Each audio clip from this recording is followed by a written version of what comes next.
салом алейкум ҳамдиёрони азиз, аъзони гурӯҳи ангур ва буғ.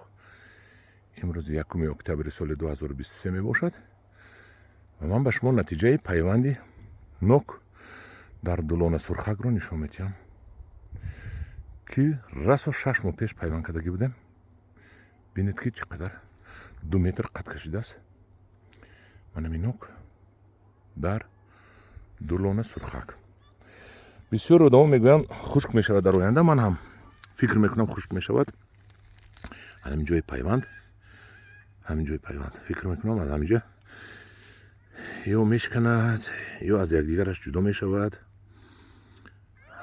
вақте ман ҳамино пайванд кардам, на корча доштам, на ҳечи. ба қайчи ноки як навдара тез карда ҳаминро бурида кафонда баста будам.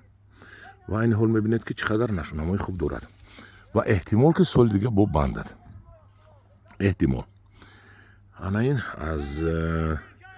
аз решаи дулона сурхак навдаҳои нав буромадааст, ки баҳор мо инро нест мекунем ва мемонем таҷриба мекунем ки чӣ хел дар дулона сурхак ҳамин ноки мо то кадом сола чанд сола авҷ мегираду чӣ хел мебандад. дар ҳолати нағз авҷ гирифтану бастанаш мо хулосабарорӣ мекунем. манаин нок дар дулона сурхак. агар ҳамин натиҷа тиҳад, шумоам аз ҳамин натиҷагирӣ мекунед дар оянда дар адирҳоятон дар заминҳои лаълмӣ як бора нокро пайванд мекунед. лекин фикр мекунам ки мумкин дуруст наояд ба якдигариш. хай ин нишон метиҳад таҷриба дигар намешиканад, чунки